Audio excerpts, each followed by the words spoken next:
वैश्विक स्तर पर बढ़ रही है भारतीय टैलेंट की मांग। विदेश मंत्री जयशंकर ने बताया क्यों हो रहा ऐसा।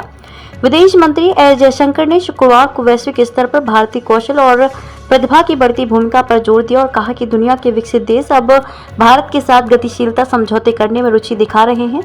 नई दिल्ली में CII वार्षिक व्यापार शिखर सम्मेलन 2024 को संबोधित करते हुए ये जयशंकर ने विदेश में भारतीय नागरिकों की सुरक्षा के दायित्व पर भी जोर दिया। भारतीय कौशल और प्रतिभा की भूमिका। जयशंकर ने कहा कि ज्ञान अर्थव्यवस्था के युग में भारतीय कौशल और प्रतिभा की भूमिका का भी पुनर्मूल्यांकन किया जा रहा है।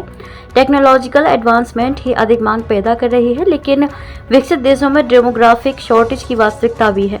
ये रुझान अभी दुनिया भर में भारत के साथ गतिशीलता समझौते करने की रुचि के रूप में प्रकट हो रहे हैं। यूक्रेन और गाजा में चल रहे युद्धों के बीच भारत ऐसे कर रहा है काम। विदेश मंत्री ने यूक्रेन और सूडान से भारतीय नागरिकों को निकालने के लिए भारत द्वारा किए गए सफल अभियानों पर भी प्रकाश डाला और कहा कि उनका लक्ष्य भारत को नवाचार, अनुसंधान और डिजाइन के लिए एक वैश्विक केंद्र बनाना है।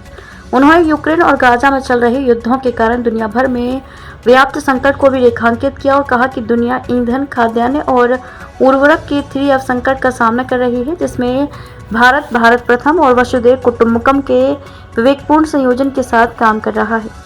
विश्व बंधु का किया जिक्र। जयशंकर ने कहा कि आतंकवाद और उग्रवाद ने उन लोगों को निगलना शुरू कर दिया है जो लंबे समय से इसका अभ्यास कर रहे हैं। कई मायनों में हम वास्तव में एक आदर्श तूफान से गुजर रहे हैं। भारत के लिए इसके प्रभाव को कम करना और यथासंभव दुनिया को स्थिर करने में योगदान देना है। ये भारत प्रथम और वसुधैव कुटुंबकम का विवेकपूर्ण संयोजन है जो हमारी छवि को विश्व बंधु के रूप में परिभाषित करता है।